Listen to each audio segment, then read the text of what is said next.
Hello, friends. We tend to think we know history, but behind the grand portraits and dry dates in textbooks, there are tales that send shivers down our spines. Honestly, the world is much stranger than we are told.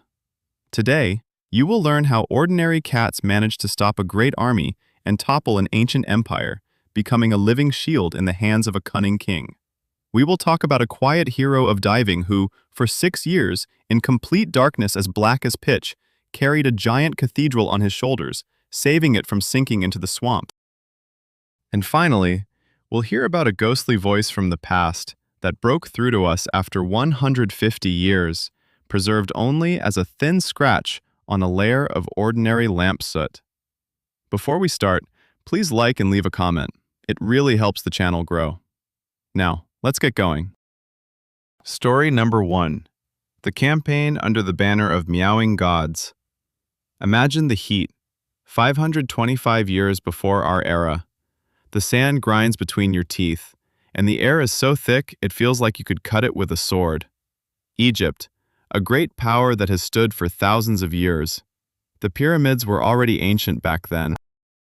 Pharaoh Psammeticus II sits in his palace in Memphis, thinking he is completely safe. And why shouldn't he? He has a massive army, Greek mercenaries, and most importantly, the gods stand behind him. The Egyptians at that time were, let's say, very religious people, but their faith was nothing like what we see today. It was a mix of adoration and sacred terror of nature, with cats at the center of this worship. You see, in Egypt, a cat was not just a household pet that knocked over vases from shelves. It was the embodiment of the goddess Bastet.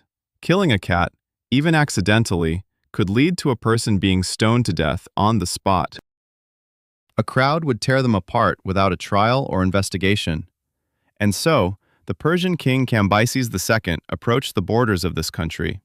You know, a typical conqueror of that time, ambitious, hard, and, as it turned out, incredibly cunning. He arrived at the city of Pelusium. This city was like the keys to Egypt. Taking it by storm was almost impossible. The walls were high, the defenders experienced, and the Persians had tried to attack multiple times, only to be showered with arrows by the Egyptians. Cambyses watched this, wiped the sand off his face, and realized he needed to change his approach. Honestly, any other general would have just laid siege for several years, but Cambyses seemed to have studied the psychology of his opponent well. Or maybe someone had given him a tip. He ordered his soldiers to catch cats. Yes, you heard that right. The soldiers of the greatest army of the time were running around the neighborhood with nets and baskets, gathering all the stray cats they could find. Think that was it? No, that was only the first stage of his crazy plan. Imagine the morning before the decisive assault. Egyptian archers stood on the walls, ready to unleash a storm of arrows. They saw the Persian army begin to move, but something was off. Something strange was glinting among the enemy ranks. As the Persians got closer, the Egyptians were literally stunned. Cambyses ordered each of his warriors at the front of the column to either tie a live cat to their shield or, according to some accounts, simply draw their faces on it. But they were still to carry the live animals in their arms. It was shocking. A true psychological collapse. Imagine yourself in the place of that archer. You need to shoot, but right in front of you is your god. Releasing an arrow at a Persian means killing a sacred being, committing sacrilege that would doom your soul to eternal torment and bring the wrath of Bastet upon your country. The Persians advanced slowly, step by step. The silence on the walls was deafening. Only the mewing of hundreds of frightened cats interrupted this ringing horror. Not a single Egyptian arrow flew into the air. The archers simply lowered their hands. They cried, they prayed, but they could not shoot. The Persians entered the city with practically no resistance. Ancient, powerful Egypt fell not because their enemy had better swords or more men. It fell because one man understood that belief is both the greatest strength and the most vulnerable point. Cambyses II seized the throne of the pharaohs using a fluffy, living shield. Do you know what's the most ironic? The Persians didn't really care much for cats. To them, it was merely a lucky find, a tool. After this battle, Egypt was never the same again. It became part of another empire. And the cats? Well, I think the cats continued to look at people with the same mysterious disdain that they do today, as if they know that they once decided the fate of an entire kingdom. But if you think that manipulating faith and fear is the limit of human imagination, just wait. In the next story, we will travel to a place where people tried to deceive not gods, but death itself, using an ordinary musical instrument. Story number 2, The Curse of the Silk Sleeve. Listen, have you ever felt that an object just doesn't belong to you? It happens. You buy a jacket, but it feels like it's weighing down your shoulders. Well, in the middle of the 15th century in Japan, one object didn't just fit poorly. It literally turned one of the largest cities in the world to ashes. Imagine Edo. That's the old name for Tokyo. The year is January. A terrible drought hangs over the city. There hasn't been rain for an eternity. The wooden houses, tightly pressed against each other, have turned into perfect firewood, just waiting for a spark. Amidst this dusty dryness lived a young girl, the daughter of a wealthy merchant. She was unrequitedly in love, of course. Her chosen one was a young monk, who didn't even glance in her direction. The poor girl suffered so much that she ordered an incredibly beautiful kimono made of heavy purple silk. The sleeves were embroidered with cherry blossoms in furisode style. She hoped that in this outfit he would notice her. He didn't. She withered away from despair and died without ever having worn it. Sad, isn't it? Yes, but that's just the beginning. According to the customs of that time, the kimono was sold. It was purchased by another girl. And what do you think happened? A few months later, she suddenly fell ill and passed away.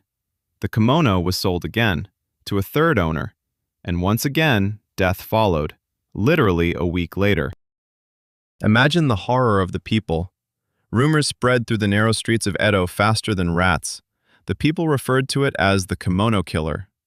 Eventually, the priest of one of the temples decided, enough, this silk is cursed, it must be burned to break the chain of deaths. On the 2nd of March 1657, a bonfire was set up in the temple courtyard. A crowd gathered.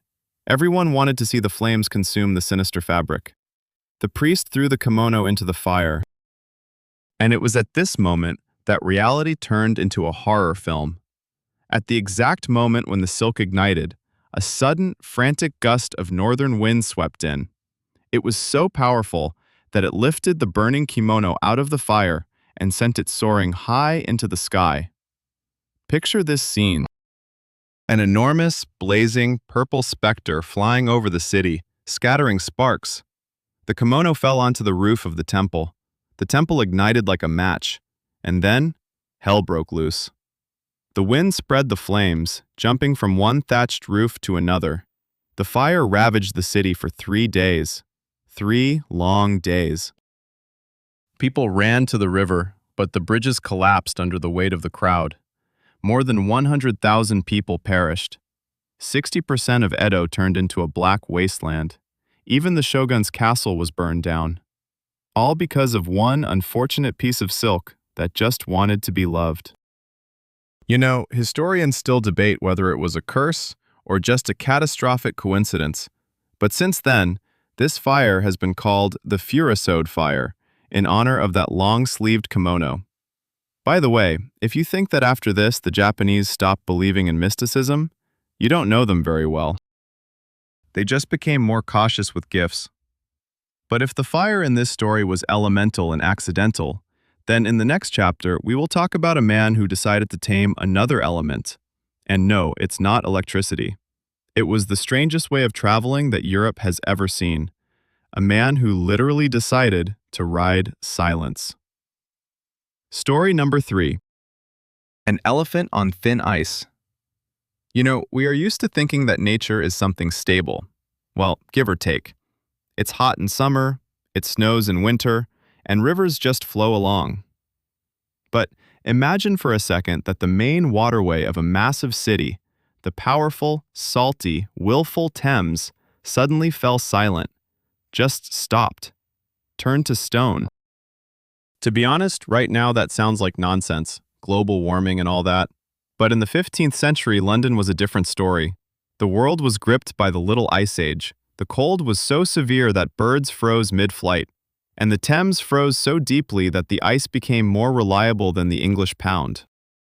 So picture this: a year, January. Londoners wake up and see that their river has vanished. Instead, they find an endless white desert. And what do these crazy Brits do? Do they lock themselves indoors with tea? No, they venture out onto the ice. Thousands of people. It was like some surreal dream. In the middle of the river, where ships usually sail, entire streets of tents sprang up. Frost fairs, can you imagine? Taverns, souvenir shops, barber shops. They even set up a printing press. Right on the ice, they printed newspapers and pamphlets that said, "Printed on the Thames." Fashionable, stylish, very strange. Listen, they even roasted whole oxen on spits. Campfires blazed right in the middle of the river. The ice didn't even crack. But the centerpiece of this madness was an elephant. Yes, you heard that right. A real, gigantic elephant. It was walked across the ice from one bank of the river to the other. The crowd yelled with excitement. The enormous creature stomped on the ice where boats had floated just a week prior. Was it a triumph of man over nature, or just collective madness? Who knows? However, wait a minute. There was one very important detail. At that time, the old London Bridge was designed so that its supports acted like a dam. They slowed down the current, allowing the ice to solidify. People thought it would always be this way, that the Thames was their eternal icy stadium. But that year it all changed. Fog, a sharp warming. The ice began to crack with such noise that it sounded like cannons firing. Stalls, tents, goods, everything floated toward the sea. People barely managed to escape. Then the bridge was rebuilt. The current became swift. The river never froze that solidly again. Those fairs are now a part of history, a symbol of an era when people could hold a feast on the riverbed. Well, almost on the riverbed. The memory of the elephant walking on the water still feels like some sort of hallucination. By the way, do you know what's the most amusing part? While some were roasting oxen on the frozen Thames, others were trying to accomplish the impossible in complete darkness underground. But there, they found something far more frightening than ice. This is a story of a place that officially didn't exist, yet changed the course of history. Story number 4. The 10-foot sleeping giant from New York. Do you believe in miracles? No, I'm not talking about those in books. I mean the kind you can touch. The kind that smells of antiquity and makes your heart race somewhere in your throat. Honestly, people in the 19th century they really wanted to believe. They yearned for a fairy tale in a world that was beginning to fill with the smoke of factories and the dull figures of accountants. Imagine. On October 16, 1869, on the quiet farm of William Newell in a place called Cardiff, New York. An ordinary foggy morning. 2 workers were digging a well behind the barn, a routine hard job. The shovel struck something hard, probably a stone. They dug deeper. Suddenly one of them exclaimed, "A human foot has surfaced from the ground. And what a foot! It was simply enormous." Picture a foot nearly 24 inches long. The workers, holding their breath, began to clear the earth with their hands, and a couple of hours later, the world saw him. From the pit, a giant was looking at them, a 10-foot stone man. Weighing 660 pounds, his face was calm, and his hand was pressed against his abdomen. He looked as if he had simply lain down for a nap a couple of thousand years ago. The news spread like wildfire. The Cardiff giant, an ancient colossus, a biblical hero. People went mad.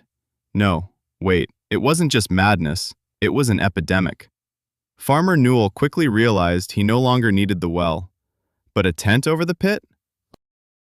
That was just what he needed. He began charging 50 cents for entry, huge money for that time. Thousands of people traveled by train, walked on foot, and slept in haystacks just to catch a glimpse of the fossilized prophet. Scientists? That's the funniest part. While some claimed it was an ancient statue, other serious gentlemen in glasses insisted, with full seriousness, that it was a real flesh-and-blood fossilized person. "Look at these pores on the skin," they shouted. "Look at the veins." The crowd was ecstatic. Everyone wanted to believe that gods once walked upon their land. But every good story has a twist. While the crowds wept at the display, one man in Chicago quietly chuckled under his impressive mustache. His name was George Hull. He was a tobacco merchant and, to be honest, the greatest troll of his time. A year earlier, he had wagered with a clergyman over whether giants ever walked the earth. Hull was an atheist and decided to prove just how easy it was to deceive a believer. He secretly purchased a massive block of plaster, hired sculptors, instructed them to carve a giant, and treated it with acid to make the stone look old. They even inserted needles into the skin to create the effect of pores. Then the giant was transported and buried on the farm of his cousin Newell. He waited an entire year. An entire year the god matured underground. Do you think when the hoax was revealed people were upset? Not at all. This is the strangest part. When the famous showman Phineas Taylor Barnum, the very one who inspired movies, learned that the giant was a fake, he offered to buy it. When he was refused, he simply made his own replica of the giant and claimed that his was the real one and Newell's was the counterfeit. Imagine that absurdity. Lines formed to see the counterfeit of a counterfeit. People argued hoarsely over whose fake giant was more genuine. It was a complete and utter victory of imagination over reality. In the end, Hull confessed to everything, but even that did not stop the flow of money. The giant became a symbol of how desperately we need mystery, even if that mystery smells of plaster and sulfuric acid. The Cardiff giant still lies in a museum. It remains calm and majestic, and looking at it, you realize one simple thing. Sometimes, we do not need the truth. We need a sense of wonder. But while in New York people sought gods in the ground, on the other side of the world, in the silence of the ocean depths, one man found something that no scientist could explain. This is the story of how one small mistake turned an ordinary voyage into a nightmare with no way out. Story number 5. Breakfast for ghosts in the middle of the Atlantic. Listen, the ocean is not just a vast body of water.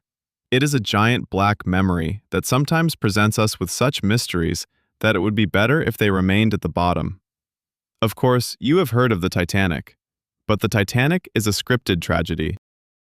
It's all clear: iceberg, panic, orchestra. Now imagine a story where there is no iceberg, no storm, no single cry for help, nothing at all. Just an empty deck and the creaking of masts.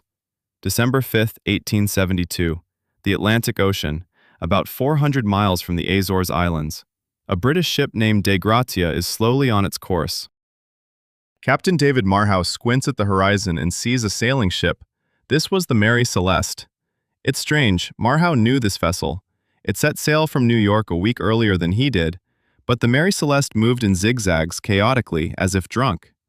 Marhouse ordered to lower the lifeboat. The sailors boarded. An utter, ringing silence.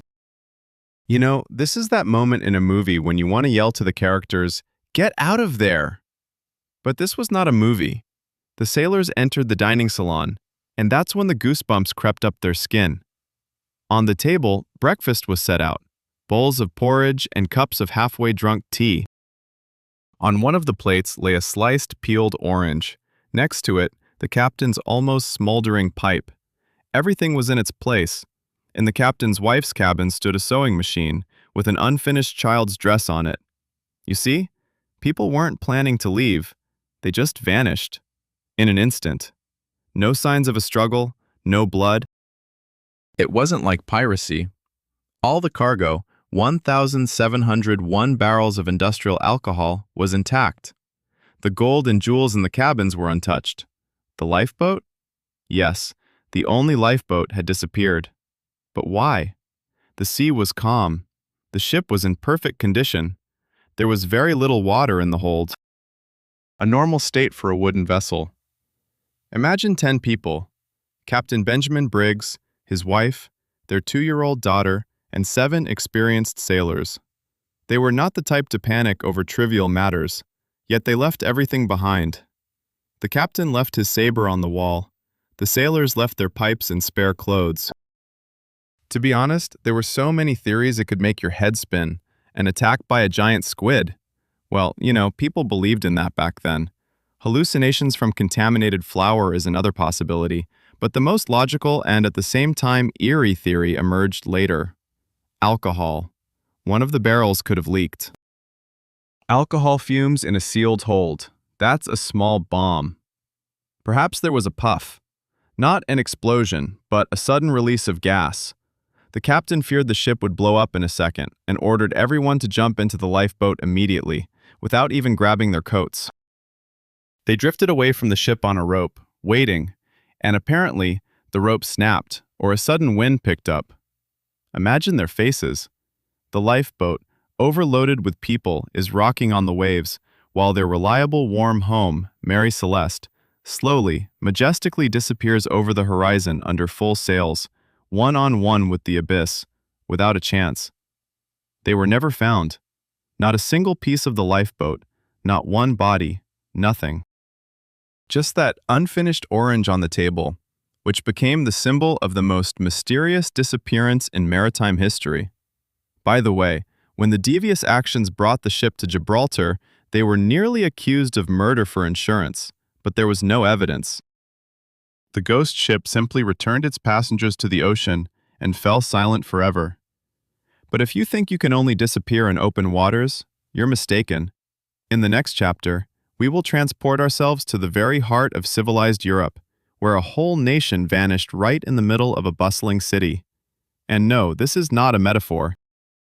This is a story about how one ridiculous mistake turned the triumph of science into a grand scandal. Story number 6. The Last Gods of the Lost City in the Heart of London. Listen, have you ever wondered how easy it is to fool someone who considers themselves very smart?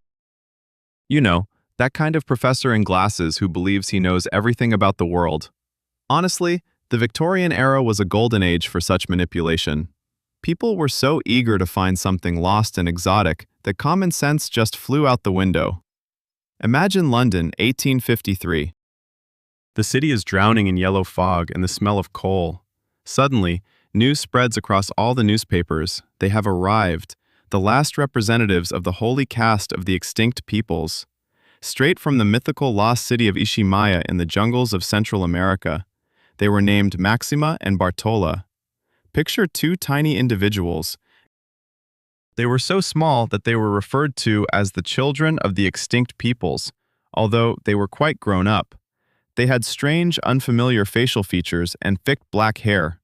But most importantly, they didn't speak any known language. They made unusual sounds that resembled birds chirping and constantly smiled. London went crazy. Listen, this wasn't just a circus show. No, it was much more serious. They were received at Buckingham Palace. Queen Victoria herself had tea with them. Scholars from the Ethnological Society gathered for emergency meetings. They measured their skulls, recorded their sacred gestures, and earnestly debated whether these two were a separate branch of humanity, a new species. Do you understand the level of absurdity?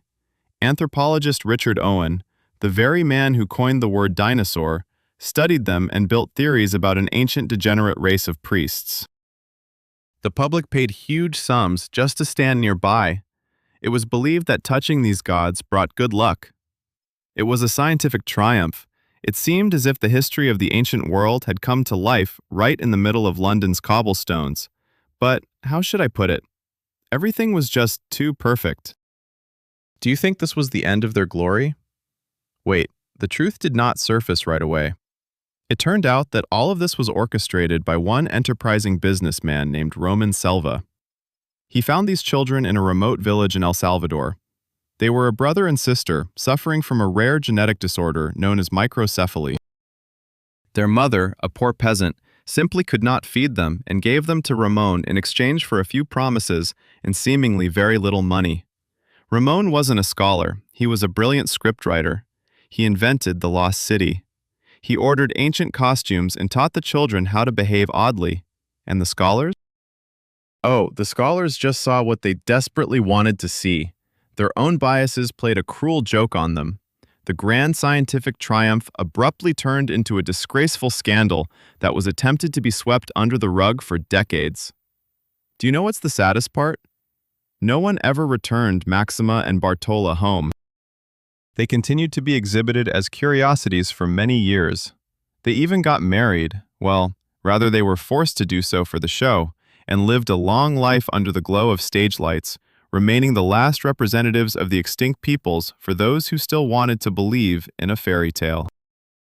This is a story about how easy it is to turn an ordinary person into something extraordinary if you have the right suit and a dash of audacity. By the way, if you think that only scholars were deceived in Europe, get ready. In the next story, we will head to a place where an entire state decided to stop existing on paper for one very strange purpose. Story number 7. The state that was forgotten to be drawn. Listen, borders are serious matters. They involve barbed wire, stern people in uniforms, and folders with seals. Usually, rivers of blood are spilled for every inch of land. But imagine a scenario where two powerful neighbors, Prussia and the Netherlands, are sitting over a map of Europe after Napoleon's fall, just stumped. Diplomats are dividing the inheritance of a great empire. They are drawing lines, arguing over forests and rivers, and then a hiccup. A tiny piece of land, just 3.5 kilometers, that's about the size of a couple of large parks. On this patch of land sits a zinc mine. Prussia claims, mine. The Netherlands retorts, dream on. And do you know what they decided? They did not go to war. They decided that this tiny triangle of land would belong to no one at all. They created neutral Morsnet, a ghost state, a glitch in the system that lasted for over 100 years. Imagine life there. It was some kind of crazy, illegal El Dorado in the heart of orderly Europe. There were absolutely no taxes, no army. The police consisted of one person who, quite frankly, mostly dozed in the sun. People from all over Europe fled there to open cheap taverns or to avoid military service. By the end of the 19th century, around 3,000 people lived there who were officially citizens of no country in the world. They had no flags, no anthem, only a mine, and complete freedom. But the strangest thing happened later, in 1908. In Moresnet, a doctor named Wilhelm Moltke came to life. He was, let's say, an enthusiast. He decided that Moresnet was the perfect place to create the world's first state where everyone would speak the artificial language of Esperanto. Imagine, he wanted to rename the country Amicea, the place of friendship. They even began printing their own stamps and composed an anthem in Esperanto. Honestly, it was a chance at the kindest and strangest utopia in history. But reality always knocks at the door at the most inconvenient moments. And usually, it knocks in boots. When World War I broke out, the Germans simply marched through this triangle and didn't even notice it. In 1915, they officially annexed it. After the war, the territory was handed over to Belgium, and that was it. No more utopia, no more anthems of friendship. Just old border markers that still stand in the woods, reminding us of a time when 3 kilometers of land could be free from the entire world at once. By the way, if you think that creating an entire state due to a mistake is the peak of human oddity, get ready. In the next story, we will talk about sports, but not about football or racing. We will discuss a time when thousands of people gathered in stadiums to watch others simply walk, for days, weeks, until they completely lost their human shape. Story number 8. 6 days of madness on foot. Listen, have you ever tried simply walking? No, not to the nearest store for bread or through a park on a Sunday, but like this. To walk for 6 consecutive days without stopping, almost without sleeping. Do you think that's torture? Honestly, in the second half of the 19th century, thousands of people paid huge sums of money just to watch it happen. Picture New York City. 1789. Madison Square Garden. Inside, there's a thick fog from cheap cigars and the smell of sweat. The enormous arena is covered in sawdust, and endlessly, like wind-up dolls, people are walking in circles. This was called pedestrianism. And believe me, it was the most popular sport in America and England before baseball or soccer became significant. It was a show on the edge of human capability. The rules were simple and simultaneously sadistic. You had to cover as many miles as possible in 6 days. 6 days because you had to rest on Sunday. That's what religion dictated. But from Monday to Saturday, it was hell. The leader of this madness was a man named Edward Payson Weston. Well, hold on, he wasn't just a leader. He was the rock star of this bizarre world. Imagine him, tight pants, gaiters, an elegant cane in hand, and a maniacal gleam in his eyes. He walked and walked day after day. You know how they rested? They didn't. They ate on the go. Sailors or trainers would run alongside, handing them pieces of roasted meat or bowls of broth. They slept for 15 to 20 minutes right by the track in tiny tents. And then, with the sound of a gong, you had to get back up on your swollen, bloodied feet. Knees couldn't straighten. Muscles felt like they were stuffed with broken glass, but you kept walking. By the fourth day, a real circus began. Deprivation of sleep caused the athletes to hallucinate. One of the champions, Daniel O'Leary, seriously tried to step over imaginary walls that popped up right in front of him on the track. Others began to argue with shadows. The audience was thrilled. They placed bets. They screamed. They watched as people turned into mere shadows of themselves for a prize of several $1,000s and a silver belt. But why? Why was this necessary? Perhaps there was some primal honesty in it. People wanted to see the limit, the point where the body simply says, enough. But the spirit compelled them to take another step, 500 miles, 600 miles in just 1 week on foot. And you know what's the strangest part? This sport disappeared as suddenly as it appeared. Bicycles showed up, then automobiles. Speed became more important than endurance. People stopped valuing the art of slow self-destruction to the music of an orchestra. We just forgot that our legs were once capable of such feats. By the way, Weston lived to a ripe old age and continued walking even when his peers could no longer rise from their chairs. It was as if he knew some secret of the everlasting engine within us. But while in New York people exhausted themselves of their own volition, in the next story we will travel to a place where the very earth decided to conduct an experiment on humanity. An experiment that lasted hundreds of years transformed ordinary life into an endless carnival in which no one wished to participate. This is the story number 9, A Witness Returning from Silence. Listen, have you ever wondered how strong the boundary is between the world of the living and what lies beyond? We are accustomed to believing that court is a place of logic, dry facts, and physical evidence. But imagine a situation where the only witness in a murder case is the victim herself. And no, this is not the plot of a cheap horror movie. This is a true story that made American justice in the late 19th century shudder in horror and confusion. January 1897, Greenbrier County, West Virginia. A remote place. Snow-covered hills where news travels slower than mail coaches. In a small house, the body of a young woman named Elva from the Hister family is found. It was discovered by a neighborhood boy.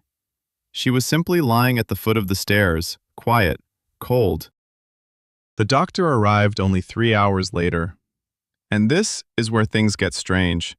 Elva's husband, the local blacksmith Erasmus Shue, behaved, shall we say, unusually. He did not leave the body for a moment. He personally washed her, dressed her in a high, stiff-collared dress, and wrapped a large scarf around her neck. When the doctor attempted to examine the girl's neck and head, Erasmus fell into a rage. He sobbed, yelled, and would not let anyone touch his wife. The doctor, to be honest, simply felt pity for the grieving husband and recorded the cause of death as fainting. The funeral took place quickly. Elva was buried in the cold earth and everything seemed to be over. But a mother's heart is not something that can be deceived by a collar or a scarf. Mary Jane Hister, Elva's mother, did not believe in this fainting episode. She felt that a dark secret was buried with her daughter. She prayed every night for 4 nights in a row. And listen, what happened next still leaves historians scratching their heads.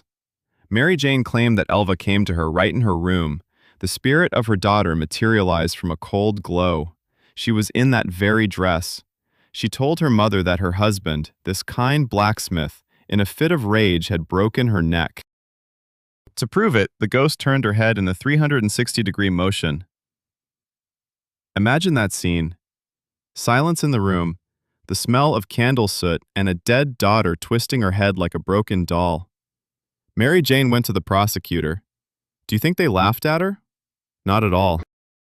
She was so convincing, detailing aspects that no one could have known, that the prosecutor dared to do the impossible. Exhumation.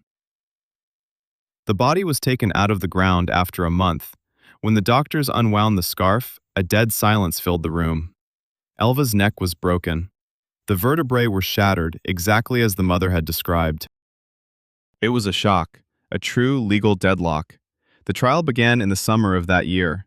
This was the only case in United States history where the testimony of a ghost became the key to the prosecution. Erasmus's lawyer tried to portray Mary Jane as insane. He mockingly asked, "And what else did your daughter whisper?" But Mary stood firm as a rock. She answered calmly, clearly, without a shadow of doubt, and the jurors believed her. Esme Shue received a life sentence. He died in prison a few years later. And Elva the Histerzone remained in history as the Greenbrier ghost. This is the only case where a voice from the grave silenced attorneys and judges. You know what's funny? Even the most skeptical researchers cannot explain how Mary Jane learned about the strangulation if the body was so carefully hidden by her husband. Perhaps a mother's love is indeed that bridge which no laws of physics can destroy. But if justice in this story came from another world, then in the next chapter, we will discuss how an ordinary person can turn reality itself into a giant lie. A lie for which people paid with their lives, not even realizing that their enemy was merely a fantasy of a bored aristocrat. Story number 10. The War Over an Old Bucket. Listen, we tend to think that wars start over great ideas, like religion, freedom, territory, or gold. At worst, out of a beautiful woman, if we believe the ancient Greeks. But imagine a scenario where thousands of armored men march onto an open field to kill each other over an ordinary wooden bucket, a simple oak one, used to water horses. Honestly, this sounds like a script for an absurd comedy, but in the 10th century in Italy, people took such things damn seriously. Picture Italy in the year 1325. This is not the cozy country filled with pizza and tourists that we know. It is a patchwork of city-states that hate each other so intensely that sparks fly. The main enemies are Bologna and Modena. They quarreled over everything, from politics to which pope was more correct.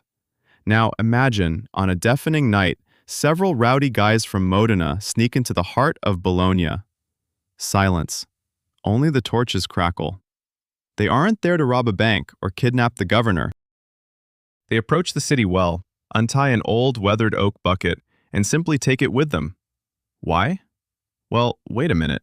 This was a trophy, the ultimate mockery. It's like someone today sneaking into your backyard and stealing your favorite garden hose, only to display it in the main square for everyone to laugh at you. Bologna, of course, was furious. They demanded the bucket back. Modena replied in the spirit of, "Come and take it." And Bologna came. Listen, this was not a minor skirmish. Bologna gathered an army of 30,000 infantrymen and 2,000 cavalry, a massive force for those times. Against them was Modena, with only 7,000 men. Imagine that battlefield near the town of Zappolina, the year 1325, November. A cold wind flutters the banners. And then something incredible happened. The small army of Modena, defending its right to the stolen bucket, simply decimated the huge crowd of Bolognese. The battle lasted only a couple of hours, but in that time, around 2,000 lives were trampled into the mud. 2,000 people died so that the bucket would remain in another city. The Modenese chased the enemy all the way to the gates of Bologna. And to humiliate the enemy once and for all? No, they didn't capture the city. They simply pulled another bucket from the well by the gate and returned home to celebrate. Do you think that's the end? Not at all. Modena kept that very first bucket. They displayed it in the main tower of the city, their Lindine. It still hangs there today, you see. 700 years have passed. Those kings are long gone, those popes too. The borders of Italy have changed hundreds of times, but the old rotting wood is still there. Sometimes I wonder, have we really changed that much? We are still ready to break our lances over trivialities. It's just that today our buckets look different. But this oak artifact in Monza is the best reminder of how deeply human stubbornness can go. By the way, if you think it's absurd to fight over a bucket, just wait. In the next story, we will go to a place where people decided they could defeat mathematics itself. And no, this isn't about the lottery. It's about a case where one letter in a document nearly wiped an entire class from the face of the earth. Story number 11. The Stone Letters from the Creator Himself. But listen, we all love to feel smarter than others, especially if we have a diploma, a curly wig, and the title of Professor of Medicine. In the early 16th century, in the German town of Würzburg, there lived such a man, Ignaz Beringer. He was, to be honest, a walking encyclopedia of his time, but he had one weakness, a passion. He was utterly obsessed with fossils. Back then, people still did not understand what dinosaurs were. They thought bones in the ground were either leftovers of giants from the Bible or nature's jokes, whims of God, you understand, as if the Creator sat on a cloud, bored, and sculpted all sorts of funny things out of stone to test our faith. Beringer believed this wholeheartedly. He sought evidence. He craved a miracle. So, in the year 1725, in May, 3 young students brought the professor stones from Mount Eifelstadt. Beringer took them in his hands, and he gasped. These didn't just resemble fish or leaves. No, the flat stones were etched with perfect lizards, spiders on their webs, birds, and even flying comets. The sun with a face, the moon. Imagine his delight. But wait, things got even better. A week later, the students brought new finds. The stones bore inscriptions in Hebrew, in Latin, the name of God himself. Beringer was in ecstasy. He decided he had found direct mail from heaven, that Mount Eifelstadt was a sacred place where God practiced the art of sculpture. The professor's colleagues, named Ignaz Roderick and Georg von Eckhart, shook their heads. They said, "Ignaz, wake up, this is a forgery. Someone just carved this with a knife." But Beringer, oh, he was above that. He accused them of envy. He shouted that they were trying to tarnish his greatest discovery. He spent all his money, all his efforts. He hired artists to sketch each of the 2,000 stones. In 1726, he published a lavish book titled Würzburg Lithography, the scientific work of his life. In it, he explained why these stones could not be the work of human hands. Too perfect, he wrote, too divine. And now, prepare yourselves. This is painful. Just a short time after the book was published, Beringer once again ascends the mountain. He finds the last stone, the one that the students overlooked. He cleans it of dirt and freezes in place. On the stone, in the same divine script, is carved his own name, and Eugen Bartholomew Beringer. The world collapsed. Silence. Only the wind whistles in his ears. It was a joke, a grand, cruel prank. Roderick and von Eckhart, those envious colleagues, simply hired some guys to carve figurines from soft limestone, fire them, and bury them along the professor's path. They wanted to teach him a lesson, to show that his fanaticism had blinded his mind, but they never thought he would take it so far as to publish a book. Beringer went mad from humiliation. He tried to buy up the entire print run of his book. He spent his last coins to destroy the evidence of his foolishness. But books, as we know, do not burn, especially once they have been purchased by those who love to laugh. He died in poverty and disgrace. Although, there is some irony in this. Today, those very deceitful stones of Beringer are housed in the largest museums in the world. They are worth more than real fossils from that time. People travel across oceans to see a monument to human desire to be deceived. By the way, if you think that fanaticism and belief in miracles can blind only one professor, you are mistaken. In the next story, we will see how an entire army, armed to the teeth, found itself powerless against silence and a man who decided he could steal from the enemy not just victory, but the very essence of existence. Story number 12. The Ear That Declared War. Listen, have you ever wondered how much your ear is worth? I mean, literally. You probably don't consider it something capable of changing the course of world history. For us, it's just a piece of cartilage. But imagine a time when one small piece of flesh, cut off in a fit of rage, became the reason thousands of people sank to the depths of the ocean, and the mightiest fleets of the world began to grind each other to dust. Picture London, in the year 1738. The Parliament Building. Inside, it is stuffy. The smell of old wood and expensive wigs fills the air. The atmosphere is heated to the maximum. Britain and Spain have been clashing for decades over the right to trade in the Caribbean Sea. It was an era of greed, a great chess game where the pieces were islands and the squares were nautical miles. And then, among the esteemed lords, there appears a man. His name is Robert Jenkins. An ordinary sailor, the skipper of a merchant ship. He walks to the center of the hall. Silence. Hundreds of eyes are fixed on him. Jenkins does not speak of lofty matters. He does not discuss taxes. He simply pulls from his pocket a small glass bottle, and inside it, in murky, salty water, floats something gray and shriveled. His own left ear. Honestly, at that moment, you could hear a pin drop in Parliament. Jenkins begins to tell his story. Listen, this was 7 years before that day. Imagine, 1731. His ship, the Rebecca, is sailing in the Caribbean Sea. He is stopped by a Spanish patrol boat. The Spaniards are passionate people. They accuse the skipper of smuggling. The captain of the patrol, a man named Julio Fandino, goes into a rage. He pulls out his saber and cuts off Jenkins's ear in one swift stroke. But do you know what's the wildest part? Legend has it that Fandino threw this ear in the skipper's face and shouted, "Send this to your king and tell him he will meet the same fate if he crosses my path." Jenkins, he didn't throw it away. He didn't bury it. For 7 years, 7 long years, he kept his severed ear in a jar of rum or brine. He carried it with him as a ghastly souvenir. And when politicians needed a reason for war, that reason came right to their hands, or rather, floated to them in a jar. The lords shouted, "An affront to honor! An outrage against a British subject! How dare they touch our sailor's ear?" It was the perfect spark for the powder keg. The year was 1739.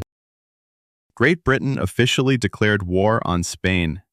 In history textbooks, it is known by the utterly absurd title, The War of Jenkins' Ear. Do you think it was just a minor skirmish? Far from it. The war lasted for 9 years. 9 years. Over 20,000 people died. Dozens of towns were burned, and hundreds of ships were sunk. Massive expeditions set sail across the Atlantic to avenge one severed cartilage. It was chaos sweeping across half the world, from Florida to the shores of the Pacific Ocean. The most ironic part of this entire story is that the ear itself and Jenkins were forgotten just 1 month after the fighting began. The skipper got his 15 minutes of fame and faded into the shadows of history. And the war? The war lived its own life, consuming resources and lives until everyone finally exhausted themselves. When you look at this from our time, you realize one strange thing. People don't always need a complex reason to start destroying each other. Sometimes it's enough to show them a jar with something gruesome and shout louder about honor. By the way, if you think it's strange to go to war over an ear, just wait. In the next story, we'll go to a place where people thought they could build an entire world without using words, but found out that silence could be far more dangerous than any scream. A tale of how one scientific experiment turned into a trap with no way out. Story number 13. The man who held the sky on his shoulders in complete darkness. You know, we often marvel at great buildings, pyramids, castles, huge cathedrals. We look up at them and think about the greatness of their architects. But honestly, behind every stony giant usually stands someone unseen. Someone whose accomplishment is buried so deep that it can't even be seen under the mightiest microscope of history. Imagine England. The year is 1905. Winchester Cathedral. This is not just a church. It is the ancient heart of the country, where kings have been crowned. A massive, heavy structure that has stood for nearly 1,000 years. And then, the priests and parishioners start noticing something amiss.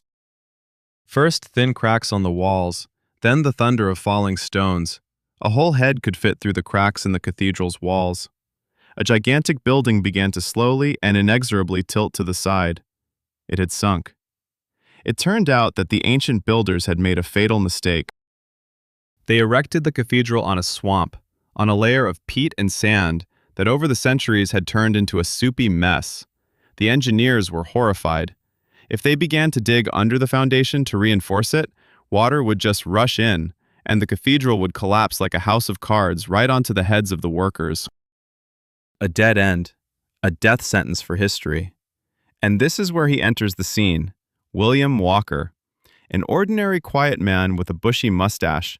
He was not an architect, he was not an engineer, he was a deep-sea diver. Imagine his workday, 6 hours a day, 6 years straight. William donned a heavy copper helmet weighing more than 20 kilograms. On his feet were lead boots, and on his chest, huge weights. The total weight of his gear was almost 90 kilograms. And in this suit, he descended beneath the cathedral. Listen, it wasn't a beautiful dive into clear water. No, it was black, icy sludge, mud, silt. He worked in complete, absolute darkness. Raising a lantern was useless. The light simply got stuck in the murky muck. William navigated only by touch. Directly above his head hung thousands of tons of ancient stone that could crush him into a pulp at any moment. One wrong step, one mistake, and he would become part of the foundation forever. And he worked, step by step. He scooped mud from under the foundation with his hands and replaced it with bags of concrete. Imagine the scale of this. Over 6 years, he single-handedly laid 25,000 bags of cement, 115,000 concrete blocks, and 300,000 bricks. One man, in darkness, underwater. While above, people prayed and sang psalms, unaware that their lives and their cathedral rested on the fingertips of one diver. You know, when he finished, the cathedral stopped sinking. It leveled out, and the cracks were sealed. William Walker simply took off his helmet, wiped his face, and went home. He wasn't called a knight. He wasn't given golden crowns. He just did his job. He saved the sky of England from falling into the swamp, while he remained in the shadow of the foundation. By the way, he died a few years later from the Spanish flu. Sad, right?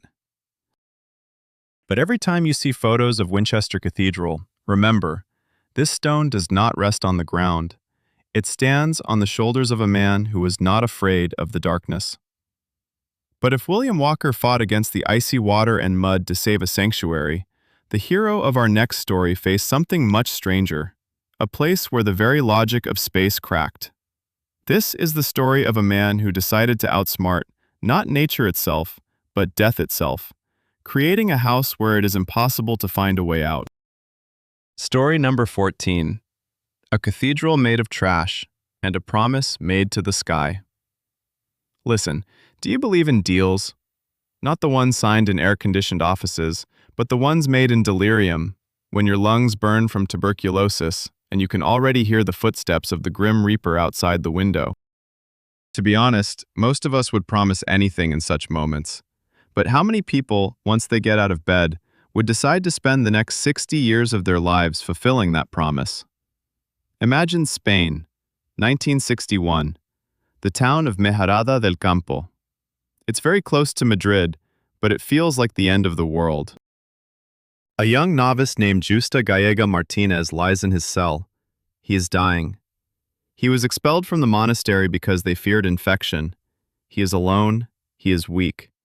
And in this ringing silence he whispers, "If I survive, I will build a cathedral in your honor." And he survived. He simply got better. The doctors were puzzled, and Justa just picked up a shovel. Listen, he had absolutely nothing. No architectural education, no plans, not a single cent in his pocket, no building permits. He only had a piece of land left by his parents, and faith that bordered on madness. The neighbors shook their heads. They called him Crazy Justa, and he simply began to dig the foundation. Imagine this process every single day for 60 years straight. Justa woke up at 4 in the morning and went to his construction site. What was he building with? That's where it gets truly incredible. This was a cathedral made of waste. He gathered defective bricks from nearby dumps, old tires, paint cans, and scraps of rebar. He poured the columns in old gasoline containers. The dome? Oh, he made the dome out of pieces of plastic and wire. This was not a small chapel. It was a gigantic structure, 40 meters tall, with a massive central dome, colonnades, and a courtyard.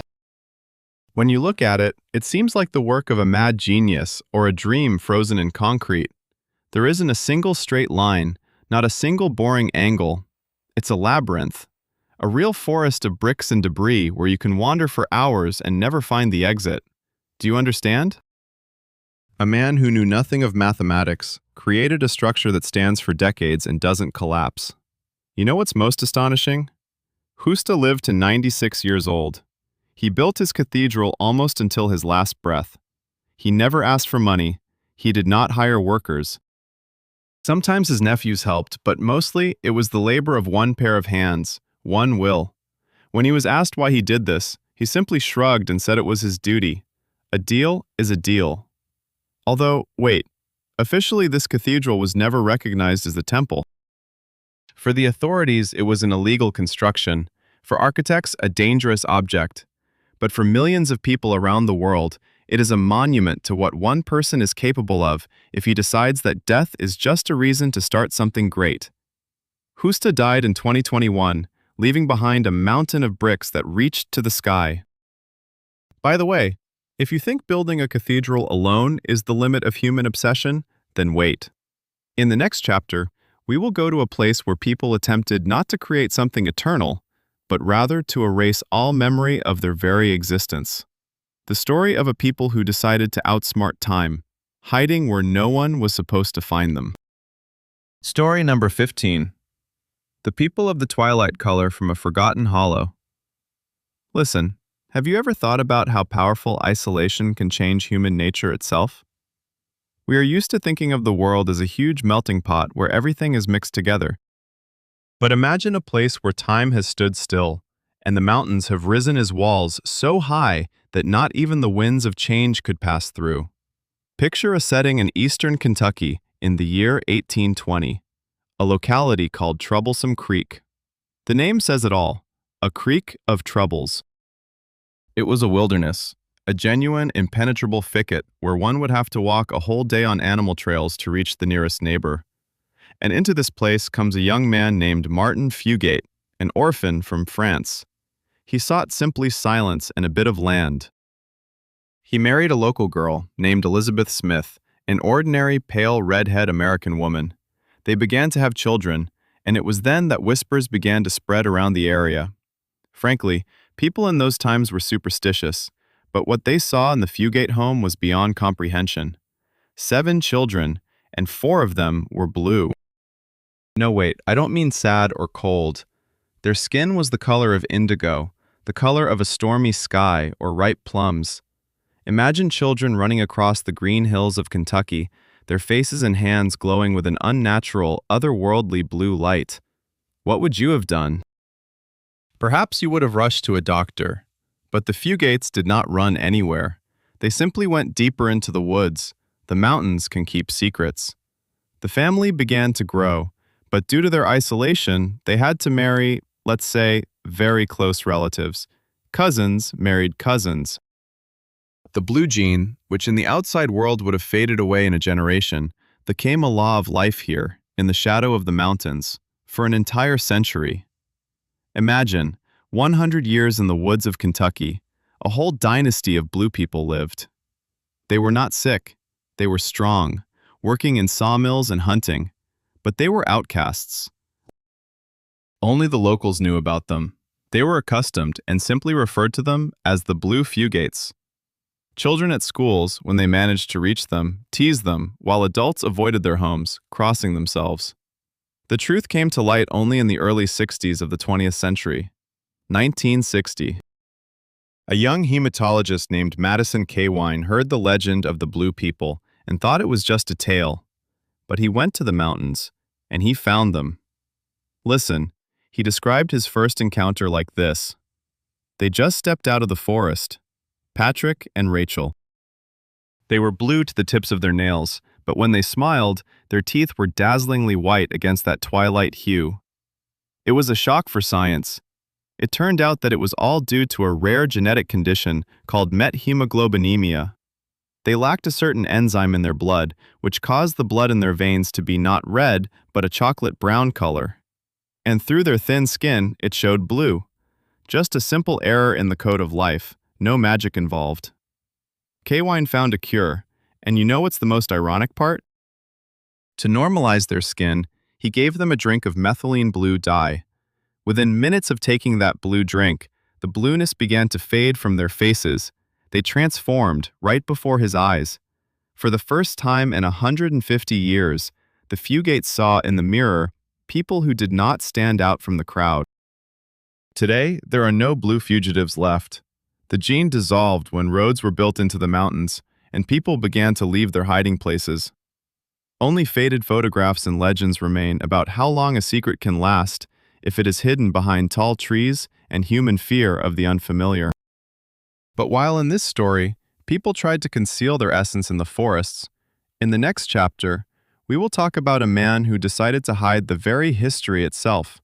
A story about a great discovery that was made in complete darkness behind a stone wall, and that waited for nearly 1,000 years until one monk decided to make an extra hole in that wall.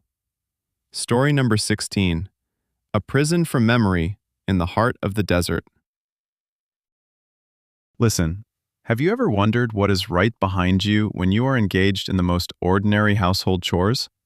For example, when you are simply sweeping the floor or dusting a shelf? To be honest, we tend to think that the world has been thoroughly explored, that all the great treasures have been found, and all the mysteries have been solved. But imagine a person who just wanted to tidy up an old abandoned place and accidentally opened a door that had been locked for almost 1,000 years. Imagine the edge of the world. China, at the edge of the Gobi Desert, 1900. A place called Dunhuang. It was once a great crossroads of the Silk Road. But by the 20th century, it had become a godforsaken hole, buried in sand. There, among the rocks, were the Mogao Caves, hundreds of ancient temples carved right into the stone. And in those caves lived a man named Wang Yuanlu. He was not a great scholar. He was a simple Taoist monk who, to be honest, took on the overwhelming task of restoring those temples. He lived in poverty, collecting pennies for paint, and was always cleaning something. On June 25, 1900, Wang decided to clear one of the caves of sand that had been blown in by the wind. He worked alone. The silence was such that you could hear the sand rustling under the broom. And suddenly, his hand froze.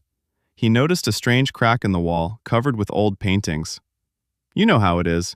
You just feel that behind the wall lies emptiness. He knocked. The sound was dull. Wang took a knife and began to scrape the plaster. And behind that wall was a door. A small, inconspicuous stone door. Imagine his feelings. Darkness. A smell. Oh, that smell you will never forget if you ever smell it. It is the scent of millennia-old dust, dry paper, and frozen time. Wang stepped inside with a small candle, and its light pulled him out of the mountain's darkness. No, not gold. It was mountains of scrolls. They lay there in dense rows, from the floor to the ceiling. 10 centuries, imagine, about 50,000 manuscripts. They had been hidden there in the early 10th century when invaders approached the city. The monks simply sealed the entrance to the library. They plastered it over with painting and died, taking the secret with them. The world forgot about them. Dynasties rose and fell, empires were born and perished, while behind that wall of silence lay all the wisdom of the ancient East. There were texts in languages that no one remembered anymore. There was the oldest printed book in the world, the Diamond Sutra, created hundreds of years before Gutenberg. There were star maps that were more accurate than anything Europe knew at that time. It was a time capsule hidden by a man named Juan with his broom. But do you know what the saddest part is? Juan was an honest man. He did not want to steal. He went to the local officials, he brought them invaluable scrolls, and they looked at him as if he were insane. "We have no money to store this," they said. "Just bury it back." Can you imagine the level of indifference? And then came the foreigners, the treasure hunters. First, the British Arl Stein, then the Frenchman Paul Pelliot. They understood everything in an instant. They gave Juan pathetic pennies to repair his temples, and in return, they loaded up carts full of priceless manuscripts. To this day, this is considered the greatest national tragedy in China. The library scattered across the world, from London to Paris. Yet, wait a moment, if Juan had not opened that door, perhaps the sands of the Gobi would have buried those caves forever, and we would never have learned how people thought and what they believed 1,000 years ago. Sometimes, a great discovery is just a matter of noticing one timely crack in the wall. By the way, if you think finding a forgotten library is the height of luck, then wait. In the next chapter, we will talk about a man who found something much more tangible, but he was not an archaeologist. He was an ordinary worker who stumbled upon a mechanism that should not have existed. Story number 17. The Mechanical Prayer from the Iron Belly. Listen, have you ever wondered when the era of robots really began? We are used to thinking that it all originated in the 20th century, with Silicon Valley, wires, and microchips. But imagine a world 400 years before the first computer appeared. A world where electricity was considered magic, and the most complex thing in the house was the fireplace tongs. Imagine Spain in 1562. The royal palace of Madrid is plunged into dead silence. King Philip II, the most powerful man on the planet, sits at the bedside of his son, Prince Don Carlos. The boy is dying. He fell from the stairs, and the doctors, to be honest, only made things worse. They drilled into his skull, they bled him, they applied raw meat to him. Nothing helped. The king, crazed with grief, did what any man of his time would do. He turned to God. He made a solemn vow.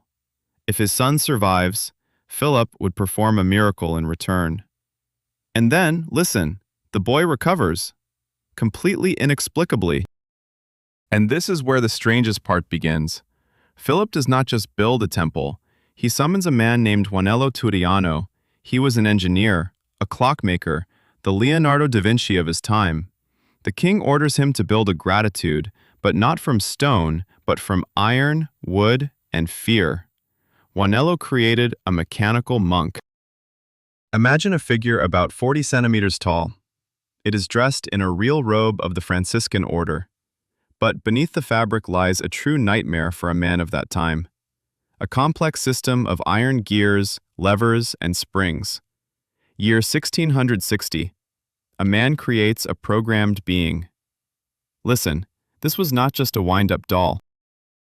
When it was wound up, the monk began to walk on his own. He moved his legs hidden beneath his robe. He turned his head and looked at the audience with his glassy eyes. His lips moved, mimicking the words of a prayer.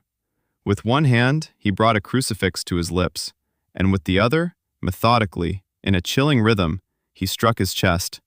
Thud. Pause. Thud. It was so realistic that people fell to their knees. They thought a spirit had possessed the wood. The monk walked in circles, nodding his head, and continued his eternal, silent, penitent prayer. A robot that eternally asks for forgiveness for the sins of its creator. But you know what's most astonishing about this story? Wait, does this really blow your mind? 450 years have passed. 450. And this mechanism is still working. In the 1970s, it was discovered in the archives of the Smithsonian Institution. It was wound up, and it walked. It began to nod its head and strike its iron chest, just as it did in the palace of Philip II. Gears, hand-carved in the 15th century, turned out to be more reliable than all our smartphones and servers. Watching this small being move across the table gives one the creeps. There's some ancient cold energy within it. It's a monument to a time when the line between faith and mechanics was as thin as a human hair. By the way, if you think that creating an Iron Man in the 15th century is the pinnacle of engineering thought, you are mistaken. In the next chapter, we will move to a place where people chose to challenge not God, but gravity itself. The story of a man who decided he could fly using only his audacity and an old blanket. Story number 18. Icarus, made out of canvas, and wings made of oiled fabric. Listen, have you ever felt that strange, tingling desire to simply step off a cliff? Not to fall, but for that crazy, almost impossible chance that you wouldn't plummet down, but rather catch the air? To be honest, most of us just shy away from the edge and go get a coffee. But in the mid-19th century, in a tiny Polish village, there lived a man who decided he was not a man, but a bird. Picture this place, Otporishów, 1866. A remote province where the most complex mechanism was a cart, and the greatest treasure was a cow. There lived Jan Wnek, an ordinary carpenter, illiterate and quiet, always covered in sawdust. He carved saints from wood for the local church. But you see, while his hands were planing boards, his eyes were always on the sky. He had watched the birds for years. Listen, he didn't just watch. He dissected their flight with his mind. He studied how the wing curved, how the feather lay, how the flow of the wind supported the weight. He was a genius of aerodynamics in a world that hadn't even invented the pedal bike yet. And then he decided to build wings. Imagine this scene: a dark shed, the smell of ashes, tar, and boiled oil. Jan crafted a design from light ash and covered it with delicate linen fabric. But to ensure the fabric was airtight, he soaked it in linseed oil. Do you know what progress smelled like in the mid-19th century? Rancid oil and the sweat of a madman. He named his invention lots. These were enormous wings attached to his back and legs with straps. And then the day came, the Feast of Pentecost in 1866. Thousands of people gathered in the village. It was a celebration after all. But they were all waiting for Nemes. They were waiting for Jan. Jan climbed to the highest point in the area, the bell tower of the church. Imagine that height, 45 meters. The wind whistled in his ears. Below, a sea of heads. Thousands of people held their breath. Some crossed themselves, some laughed, while others were already preparing a cart to carry away a body. Jan took off running. Wait, imagine that moment. A second of silence, a heartbeat, and he jumped. But he didn't fall. Listen, he didn't plummet like a stone. His enormous wings caught the rising current. Jan was airborne. He soared. He flew more than 2 kilometers over fields and forests, controlling his flight with movements of his legs. Picture the faces of the peasants, watching their neighbor, the carpenter Jan, fly above them like some ancient angel. It was shocking. It was a triumph. He made such flights for several years. He became a local legend. But the sky has its own laws, and it doesn't like being deceived for too long. During another festival that year, a strong side wind picked up. Jan jumped. The wing couldn't withstand the pressure, and he crashed before the crowd's eyes. You know what's the most astonishing part? He survived the fall, but lived only for 2 months afterward. He was buried in a nameless grave, and his wings were simply burned because the church decided they were a devilish contraption. Do you understand? A man was 40 years ahead of the Wright brothers, using only ash wood and old oil. But the world chose to forget about it because it seemed too much like a miracle. Today, Jan is only remembered in his hometown of Nakia. But the next time you look out of an airplane window, think of the carpenter from Otporishów, who proved that you don't need engines to fly. All you need is a dream and a bit of oiled linen. But if Jan Wnek sought freedom in the skies, our next story's hero sought it within his own mind. The tale of a man who decided he could communicate with inanimate objects and how those objects began to respond. Story number 19. The soldier who forgot how to close his eyes. You know, have you ever caught yourself thinking that time is our most despotic master? We all live by its dictates. We eat when it commands, we work, And most importantly, we fade from existence when it turns off our lights. Sleep. It's our obligatory tribute to nature. A third of our lives we spend in this strange state, akin to a little death. Now imagine a person who simply stopped paying this tax. Just imagine a world engulfed in flames. 1915, the First World War. Mud, barbed wire, and the endless roar of cannons. On the Eastern Front, within the ranks of the Austro-Hungarian army, served an ordinary guy named Pelern. He was not a hero from novels, he was just a cadet who wanted to return home. But fate, to be honest, had its own plans for him, literally. In the midst of one of the battles, a Russian bullet caught up with Pal. It struck him right in the temple. Wait, imagine that moment. The impact. Darkness. The doctors in the field hospital just shrugged their shoulders. With such an injury, one does not live. It's an axiom.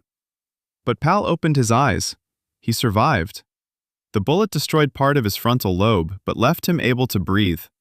However, when the bandages were removed, something frightening was revealed. Kern could no longer sleep at all.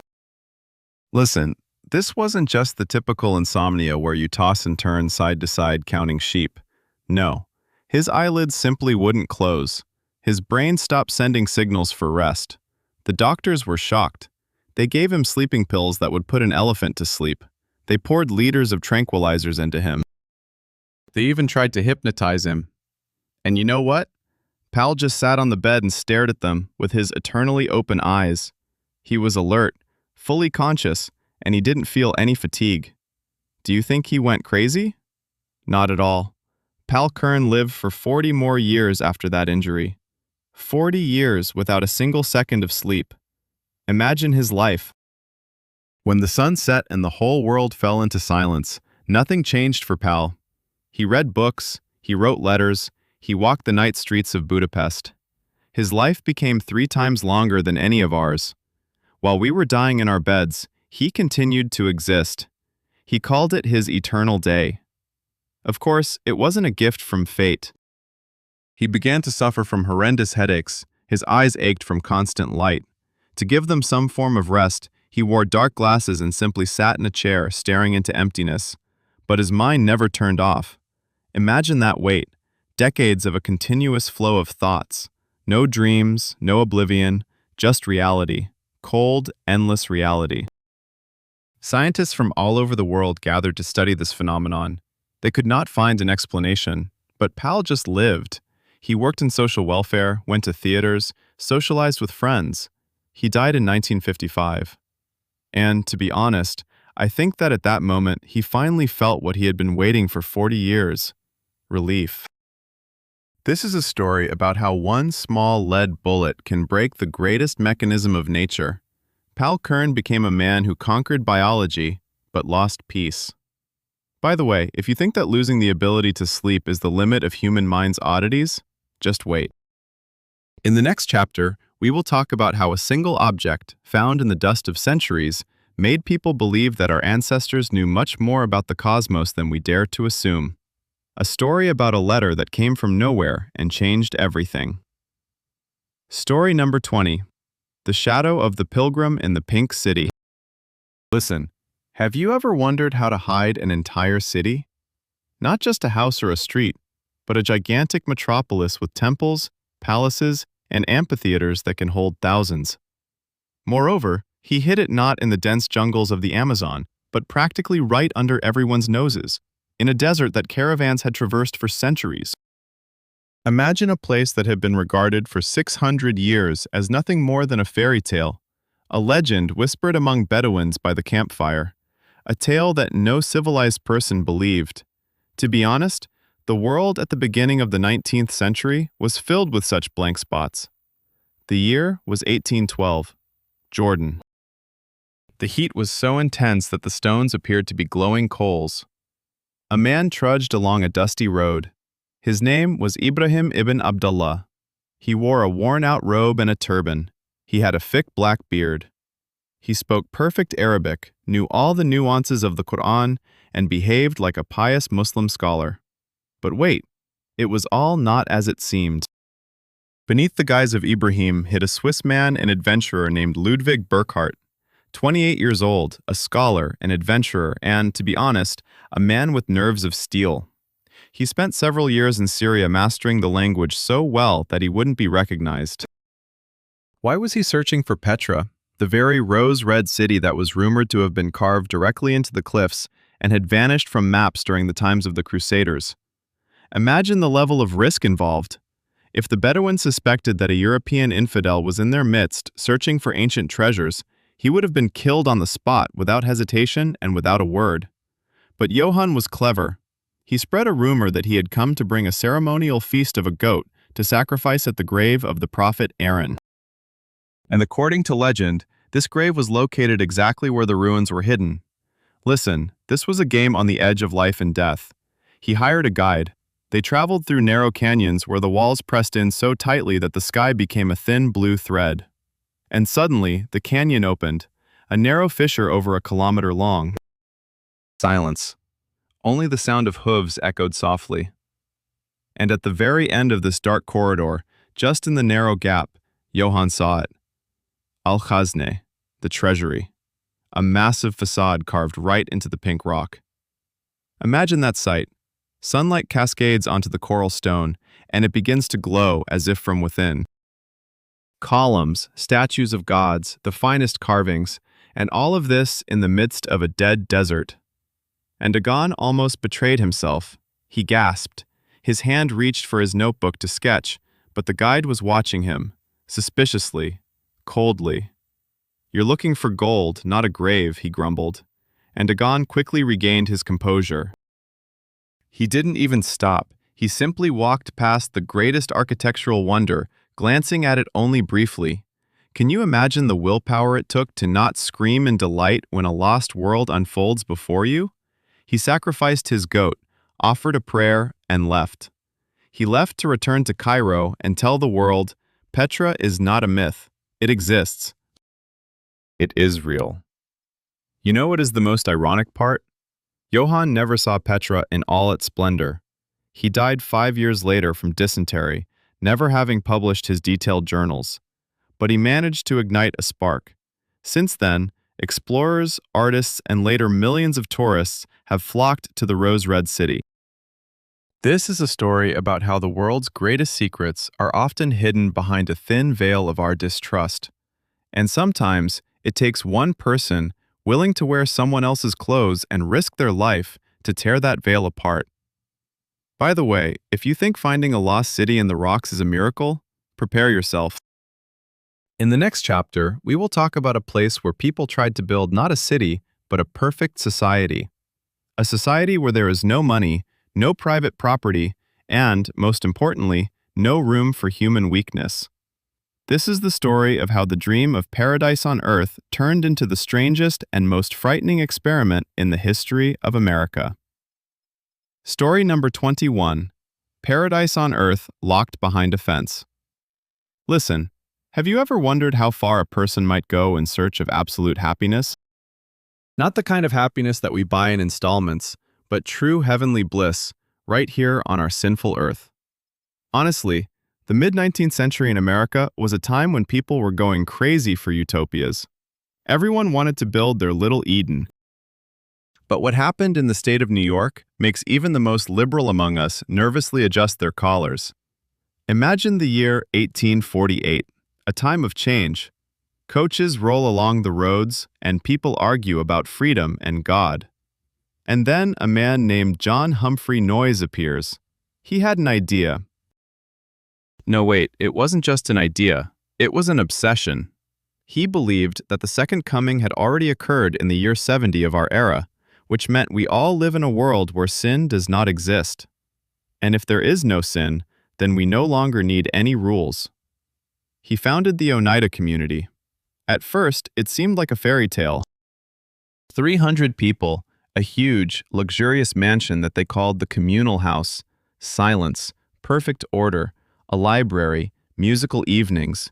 They were not a bunch of dirty fanatics. No, these were educated, wealthy individuals. They completely renounced private property. Everything was communal, from the pots in the kitchen to the clothes in the closets. But the strangest thing was that they rejected marriage. Listen, Noyes believed that exclusive love for one person was selfish. It was a dirty feeling that prevented love for everyone equally. He introduced a system of complex marriage. Imagine, every man in the community was officially considered the husband of every woman. And conversely, anyone could enter anyone's room if prior arrangements were made through a mediator. It was some sort of crazy social mechanism. They lived like this for 30 years. 30 years without jealousy, without quarrels, under the strict control of Noyes himself. He called it free love, but in reality, it was the tyranny of an ideal. You know what's the wildest part? They had a procedure called mutual criticism. Imagine, you sit in a chair in the center of the hall, and the other 300 people take turns telling you to your face everything they think about you. Every weakness, every unnecessary smile, every sign of selfishness. People would leave there, crying, but feeling cleansed. It was a psychological lobotomy, performed with smiles on their faces. But then, Noyes decided to take it even further. He decided it was time to create perfect people. Selection. They called it sturdy culture. Noyes decided who would give birth to children, and from whom, in order to produce perfect offspring. It was the first experiment in eugenics in the history of an entire settlement. Do you understand? They were trying to play gods in a corner of New York State. And this is where everything began to fall apart. The youth, raised in this paradise, started asking questions. They saw the world outside. They wanted ordinary, mundane love, with one person, with a ring on their finger. 1879. Internal conflicts, threats of arrest from the authorities, and Noyes's own aging led to the collapse of the community. Noyes fled to Canada while his wives and husbands were left with nothing. But wait, this is not the end. The most ironic part of this story is what remains of Oneida today. They were hard-working folks. To survive, they began making spoons and forks from silver-plated metal. When the commune fell apart, they transformed into a regular corporation. Today, Oneida is one of the largest cutlery manufacturers in the world. You see, the empire of knives and forks grew out of the strangest sexual and genetic laboratory of the 19th century. Every time you hold a spoon with that stamp in your hand, remember, it smells not only of soup, but also of a dream of a paradise that turned out to be too small for the human soul. While in Oneida people tried to merge into one whole, in the next chapter we will talk about a man who, on the contrary, found himself utterly alone in a world where no one understood him, literally. A story about how one sound can become a curse and solitude the only way to keep one's sanity. Story number 22. 6 years in the icy embrace of emptiness. Listen, have you ever wondered what a person is willing to do just to wake up tomorrow? Not for a career or money, but simply for the fact of breathing. We are accustomed to comfort. Turn the tap and water flows. Press a button and it gets warm. But imagine a situation where your entire world has shrunk to a piece of rock in the middle of an icy ocean, and all your possessions are a rusty axe and a handful of flour. Honestly, this story sounds like the harshest fiction, but it actually happened. 1843, the Arctic. A group of Russian pomours on a small ship set sail for the shores of Spitsbergen. At that time, it was called Grumont.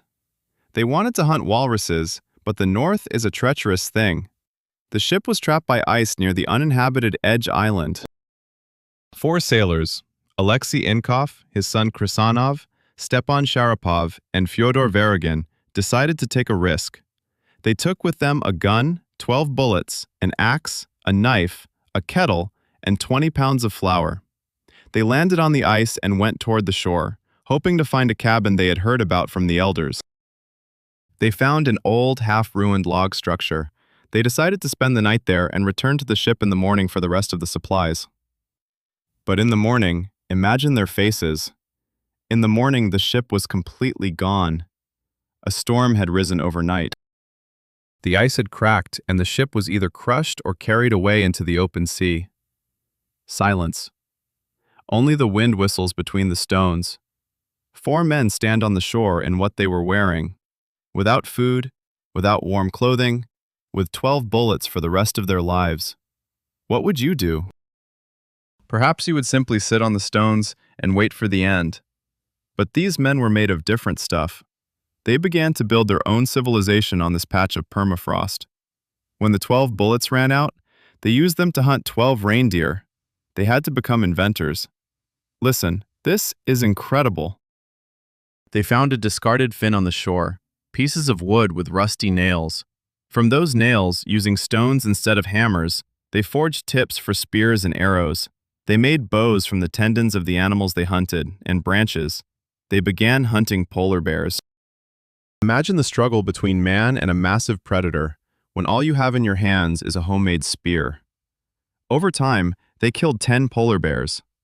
This was their survival, their meat, their fur, their life. They lived there for 6 years, 6 long years. Imagine that rhythm of life, winter lasting forever. Polar nights, when the sun does not rise for months. They sat in their hut, burning fat in homemade lamps made of clay and moss. They sewed clothes from hides using bone needles. The scariest thing was not the cold or hunger. The scariest thing was scurvy. Fyodor Varagin, the largest and, as was later written, the laziest among them, did not want to move, did not want to drink raw reindeer blood that saved the others. He died in the 6th year.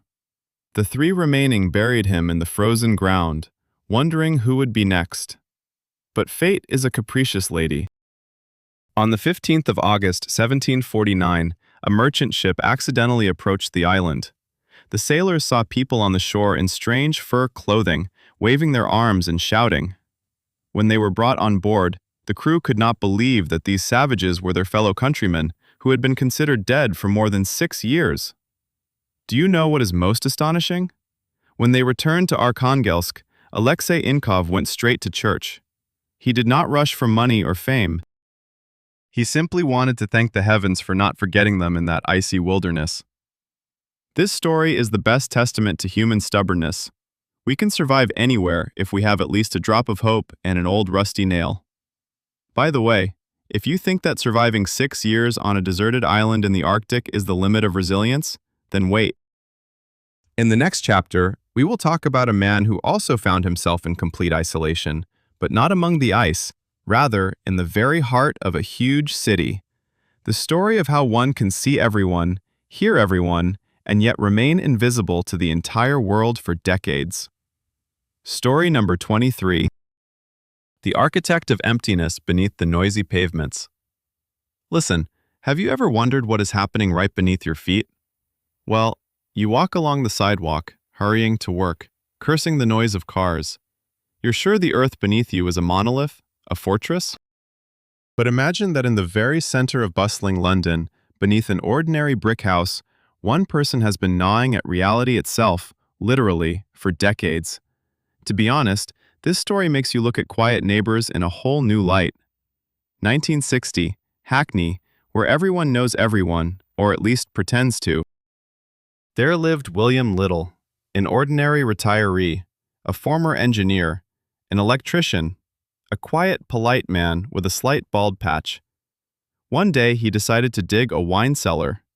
But wait, everything went off the rails.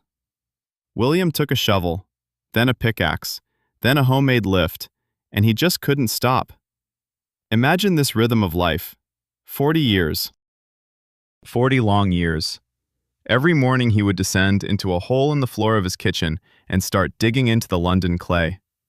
While prime ministers changed above him, kings were born and died, and cars began to drive down the streets that no one dreamed of in the 60s, William lived in his own time, a time of earth and stone. He dug a labyrinth. Listen, it wasn't just a basement. It was an entire network of tunnels branching out from his house 20 meters in every direction. Some caves were 8 meters high. He burrowed paths under his neighbors' homes, under the roadway, under the sidewalks. He would carry out the dirt in buckets at night so no one would see. Tons of soil, thousands of buckets. You know what's wild? Neighbors heard a strange rumble for decades. Sometimes their dishes would shake in the cabinets, sometimes cracks appeared on the walls, but William always smiled sweetly and said, "Oh, it's just the old pipes, dear, don't worry." And they believed him because he was their quiet old man from house number 121. The truth only came to light in 2006. Imagine that absurdity. The pavement on his street began to simply collapse. Electricians called to fix a cable discovered a void beneath the asphalt, a huge black hole. When the authorities entered William's house, they froze. It was not a house. It was a shell hanging above an abyss. The man had dug so much earth beneath him that the house was literally held up by good faith and a couple of old beams. 33 tons of rubbish and dirt were removed from under the house. William was evicted. The authorities filled his tunnels with concrete, spending hundreds of thousands of pounds on it. He was nicknamed the Mole Man. Do you think he regretted it? Not at all. When reporters asked him, "Why, William? Why did you do this?" he simply shrugged and replied, "I just like digging. Digging is so fascinating. You never know what you'll find just around the corner." You know what's the saddest part of this story? William was relocated to a regular apartment in a high-rise on the 4th floor. Imagine his state. A man who lived embraced by the earth for 40 years found himself trapped in a concrete box high above it. He died a few years later. They say he would sit for hours by the window, looking down at the sidewalk, as if trying to pierce a hole in that hated hard surface with his gaze. This is a story about how inside each of us can live an entire universe that the world might not even suspect. And sometimes, this universe demands a shovel and 40 years of silence. By the way, if you think hiding from the world underground is the pinnacle of human oddity, brace yourself. In the next chapter, we will talk about a man who also created his own world, but not from earth and stone, rather from the words of others. This is a story about the greatest deception, which began with a single letter and ended with an entire nation believing in the existence of something that never was. This is story number 24. The Stone Age on schedule. Let me ask you, do you believe in purity? No, I'm not talking about the purity of thoughts, but the purity of the human soul, that primordial state when a human being did not yet know what greed, lies, or war were.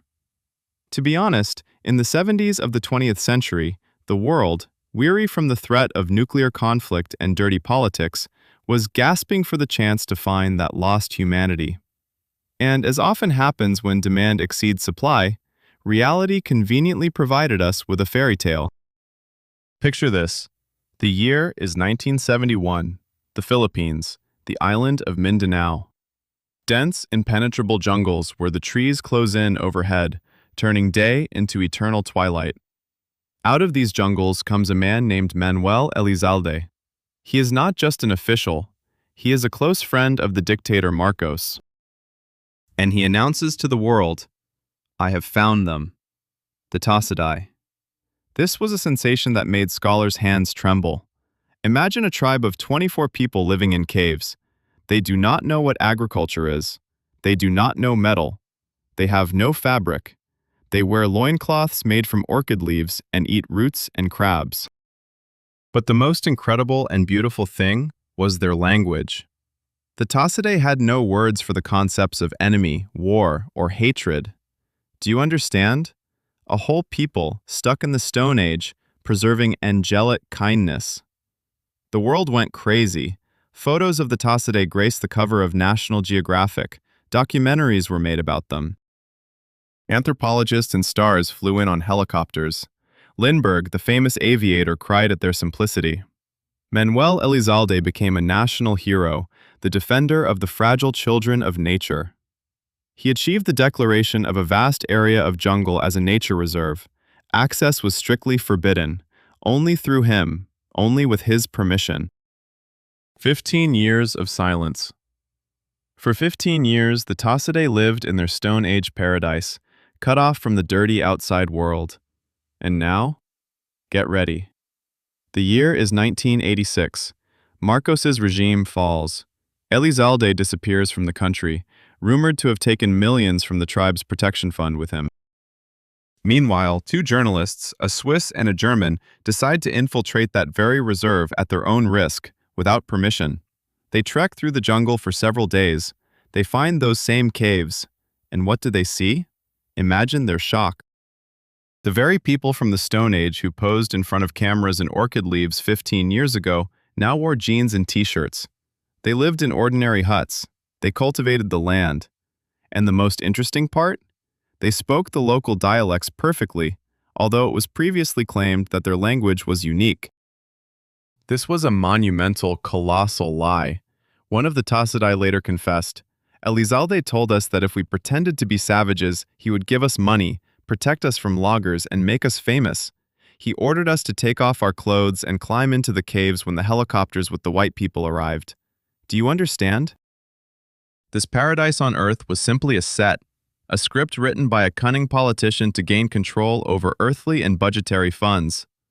Listen, the scientific world was crushed. Scientists who wrote dissertations on people without hatred now hid their eyes.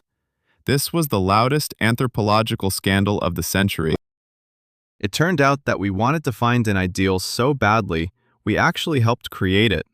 We bought tickets to a show where the actors were poor farmers and the director was a cynical merchant. You know what's the saddest part of the story? The Tasadadas actually existed as a distinct group.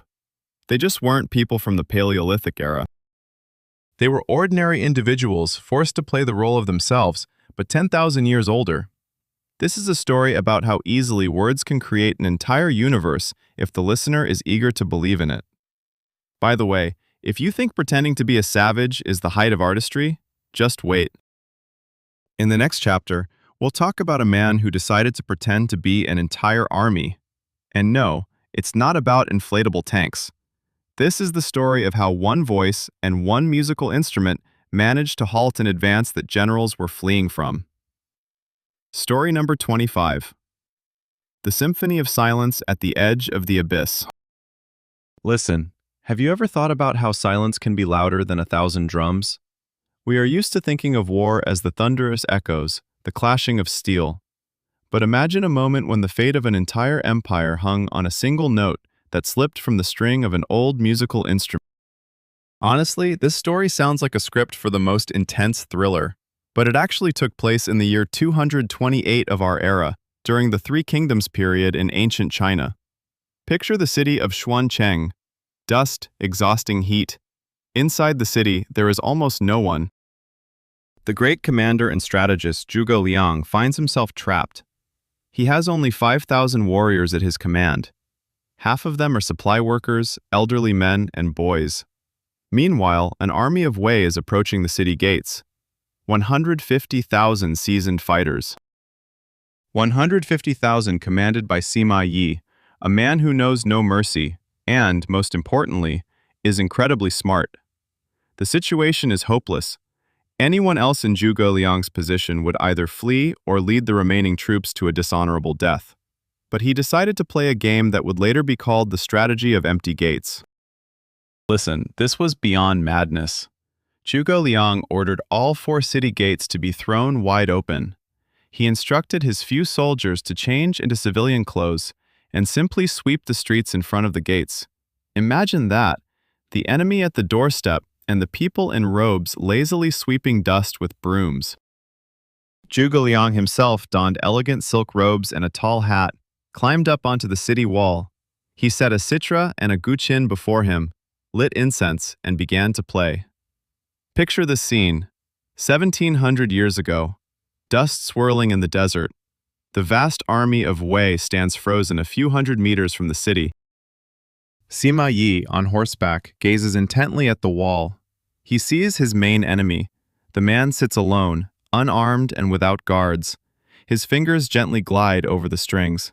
Calm and elevated music fills the air, while beneath him, open gates and people are simply sweeping the pavement. Silence. Only the plucking of strings. Sima stands frozen. He knew Zhuge Liang as a cautious and calculating opponent. He thought this was a trap. It could not be this easy. Inside the city, in those empty houses, an ambush was hidden. He wants me to enter, and then death will come upon us. He listened to the music. They say he tried to find even one false note, any sign of fear, but the music was flawless. And do you know what happened? Sima, the great commander with an enormous army, ordered an immediate retreat. He turned his 150,000 warriors around and left, fearing an invisible threat. He lost the battle to a single man, armed only with a piece of wood and strings. Deucalion simply watched them go. He knew that his reputation was his strongest armor. He won not with a sword, but with the image he had created in the enemy's mind. It was a triumph of psychology over brute force, complete and definitive. By the way, when he was later asked how he dared to take such a risk, he replied that it was the only way to survive. He wagered everything on the belief that his enemy thought him too clever to be defenseless. But if you think defeating an army with music is the limit of human ingenuity, just wait. In the next story, we will move to a place where people faced an enemy who knows no fear, hears no music, and cannot be deceived. The story of how one small detail found in the ground led people to believe they had discovered the entrance to hell, and they decided to go inside. Story number 26. Fragile Majesty in an Iron Corset. Now listen, have you ever felt, well, let's say, out of place? It happens. You wake up and the world around you seems too sharp, too loud. But imagine a person who one morning wakes up and seriously realizes that he is no longer made of flesh and blood, but of the finest, fragile Venetian glass. One misstep, one too tight hug, or even just a strong gust of wind, and he could shatter into thousands of sparkling shards. Honestly, it sounds absurd, but when this absurdity takes root in the mind of the most powerful man in Europe, the life of an entire kingdom turns into a surreal nightmare. Imagine France, the end of the 10th century, the year, the age of knights, Gothic cathedrals, and endless wars. King Charles VI, initially known as the Beloved, was young, handsome, and full of vigor. But that summer turned out to be uncommonly hot. The sun literally melted armor. The king rode through the Lehman forest at the head of his army. Silence. Only the clatter of hooves and the rustle of leaves. And suddenly some mad, disheveled man sprang from the thicket, grabbed the reins of the royal horse, and shouted, "Stop, king! You have been betrayed!" Listen, this was the moment when reality cracked. Charles VI seemed to have fallen into an abyss. He drew his sword and began attacking his own knights. He killed 4 of his men before he was finally brought down to the ground. When he came to, he was a different person. His mind had become like a shattered mirror. But the strangest part began later. Imagine life in the royal palace after that. Silence. The judges walked on tiptoe. Why? Because the king believed he was made of glass. This condition was called glass delusion. And no, it wasn't a metaphor. Charles VI forbade anyone from touching him. No handshakes, no embraces at all. If someone accidentally brushed against him, the king would fall into indescribable horror, fearing that his hand would fall off and shatter on the stone floor. Do you know what he did to save himself? He ordered special clothing. Beneath extravagant silk robes, he wore iron hoops and corsets. Imagine, the King of France, encased in iron to avoid breaking while walking. He refused to sit on chairs, convinced that his pelvic bone would snap. He stood or lay on soft bedding for days, wrapped in dozens of blankets. But wait, you think that's all? Sometimes he forgot who he was. He would run through the palace corridors until he collapsed from exhaustion, claiming that wolves were chasing him. He stopped bathing. 5 months. 5 long months, the king did not change his clothes or touch water. Parasites infested him. His skin was covered in sores. But he screamed that water would dissolve his fragile body. Listen, this went on for 30 years. 30 years during which France was ruled by a man who feared his own shadow and believed he was a vessel. His wife, Isabella of Bavaria, eventually took a lover and ruled the country herself, and the king wandered through the dark halls, whispering prayers and listening to the ringing in his head. Do you know what's the most amusing part? This glass delusion later became a real epidemic among European aristocracy. Hundreds of people in the 15th and 16th centuries began to believe the same thing. It was some sort of collective psychosis, born from a fear of a world that had become too complex. Charles VI died in 1442. Did he shatter? No, he simply faded away, leaving behind a country ravaged by wars and his own madness. This story shows that the sturdiest prison is not one built from stone and bars. It's the one our own mind constructs from fragile fantasies. By the way, if you think believing in one's glassiness is the height of oddity, just wait. In the next chapter, we'll talk about a man who not only believed in something strange, but decided to challenge the very nature of time to save what had already been lost. A story about how one small mistake in calculations led to an entire nation disappearing right before the astonished crowd. This is story number 27.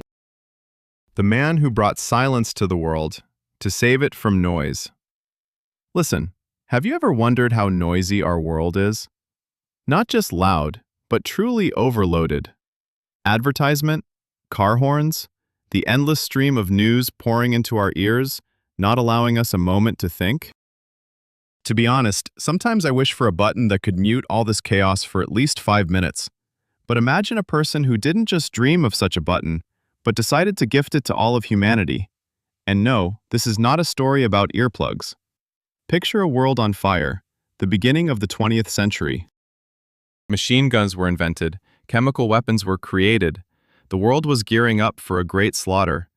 And one of the main instruments of this slaughter was to be the airplanes, the bombers. They flew low, dropped their deadly cargo, and vanished into the clouds, leaving behind ruins and silence that was scarier than any scream. And at this moment, he enters the scene.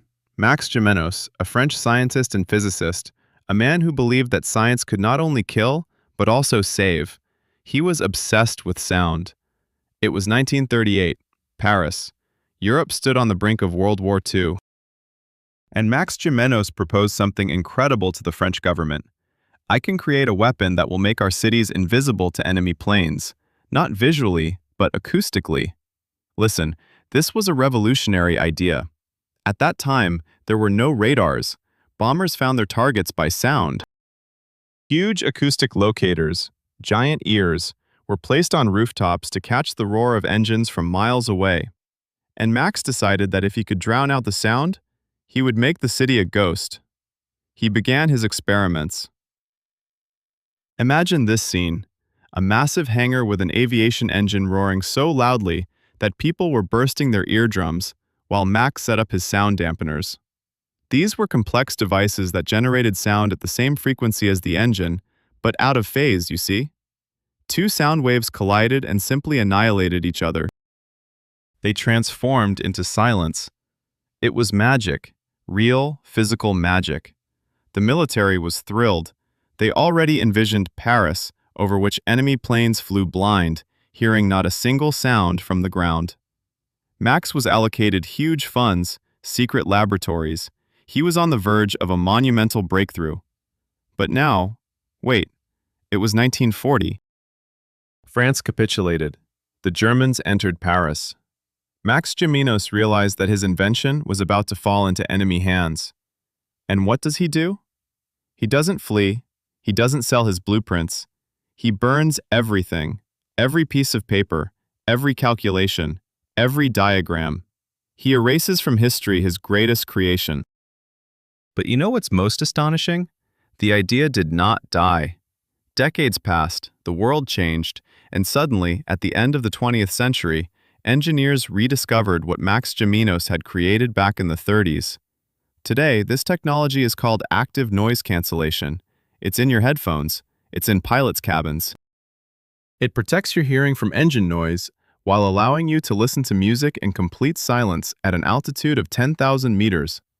Every time you put on your headphones and press the noise-canceling button, you unknowingly benefit from the legacy of a man who wanted to save an entire city, and ultimately gifted each of us a small piece of personal silence amid this chaotic world. Max Jamenos died in obscurity. His name is almost forgotten, but his idea resonates in the ears of millions of people every day. More accurately, it does not resonate, and that is its main greatness. By the way, If you think that creating silence is the peak of scientific genius, wait a moment. In the next chapter, we will talk about how a single mistake made on paper led people to believe they had found an entrance to another world. This is the story of a map that led to nowhere and the people who decided to follow it to the very end. This is story number 28, The Horizon That Deceived an Entire Century. Listen, have you ever thought about how much we trust paper? When you open a map on your phone or an atlas on the table, you surely don't doubt that if a mountain is drawn there, it actually exists. Solid, rock, eternal. We are used to believing the printed word more than our own eyes. But imagine a situation where the greatest scientists, geographers, and even whole armies believed for 100 years in the existence of a vast mountain range that simply did not exist at all.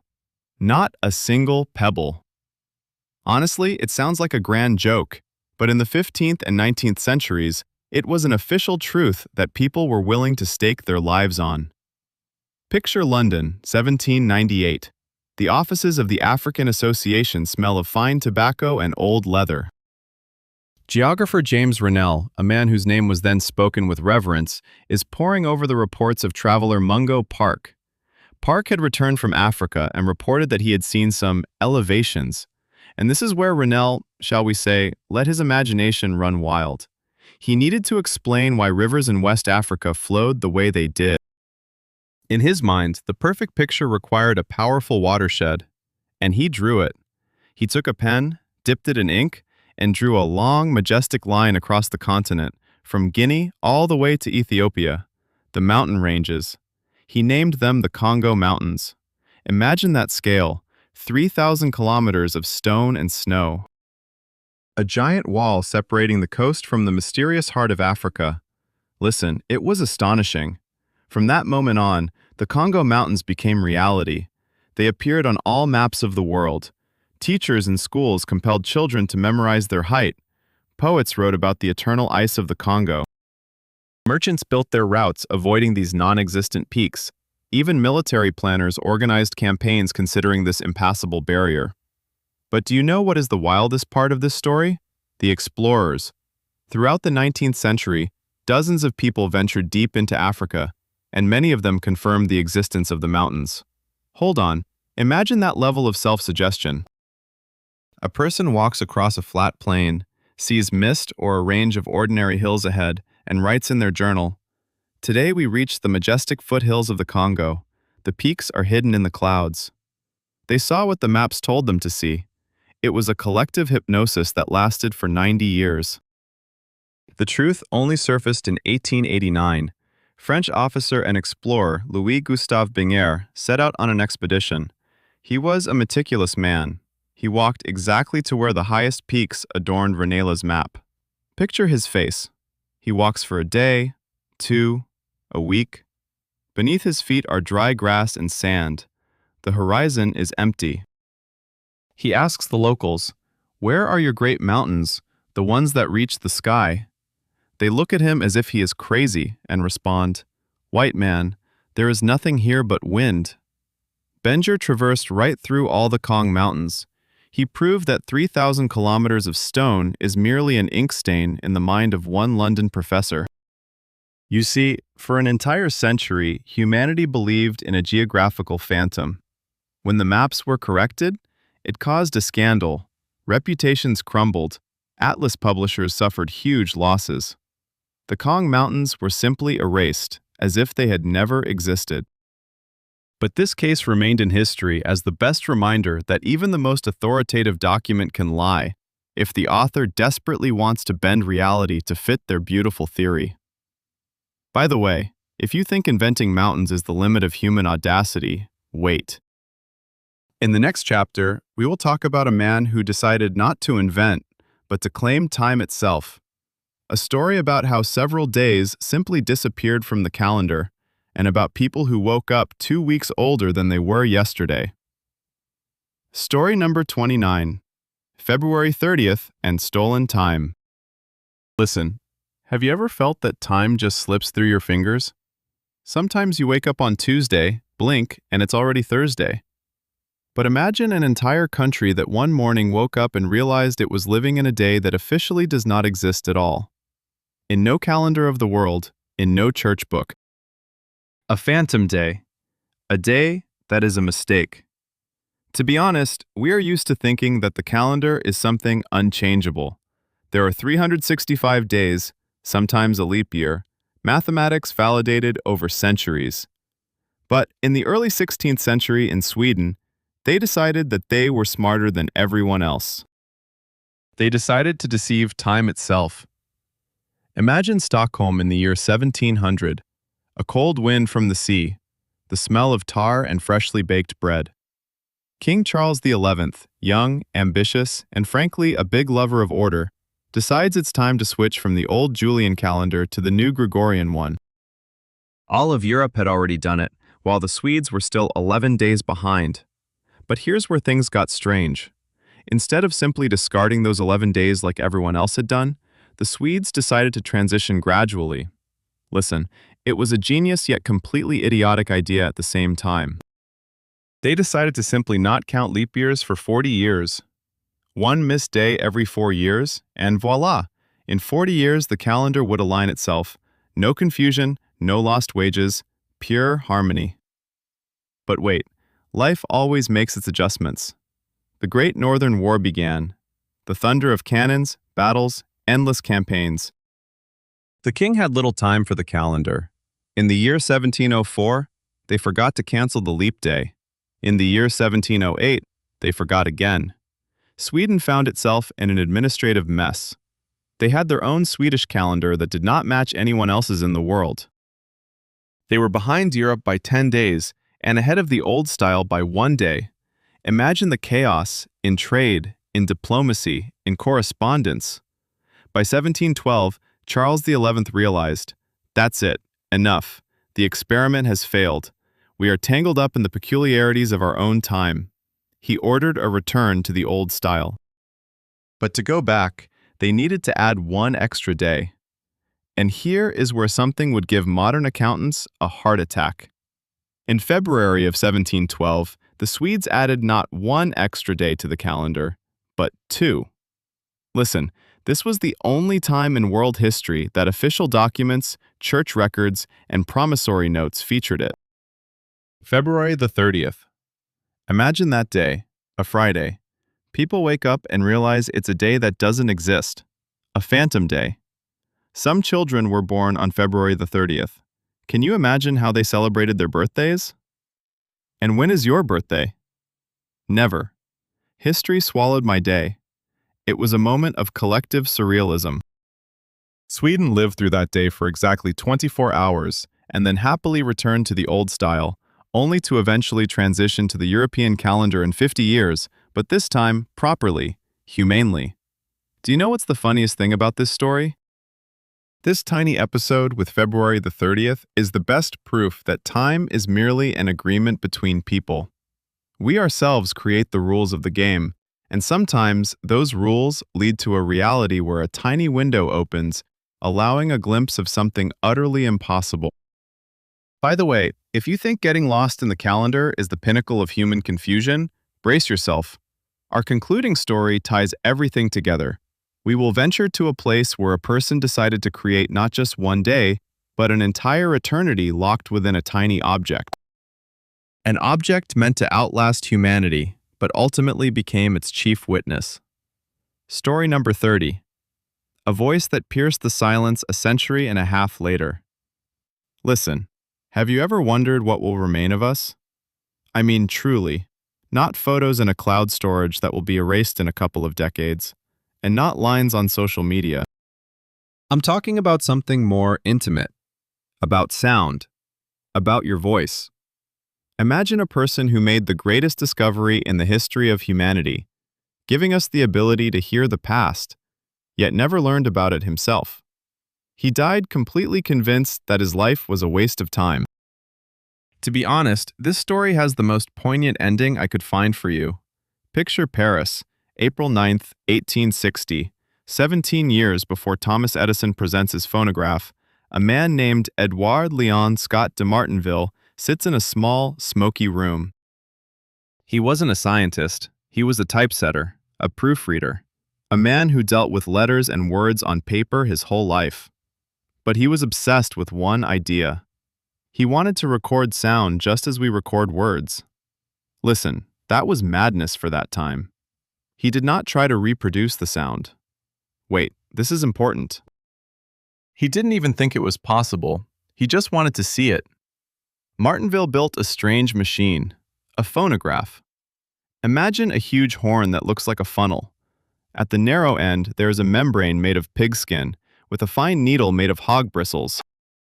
This needle touched a glass cylinder covered in a thick layer of soot from an ordinary oil lamp on April 9, 1860. The silence of Parisian twilight, Martinville took a deep breath and began to sing into this horn, Au clair de la lune, an old French song. His voice made the membrane vibrate.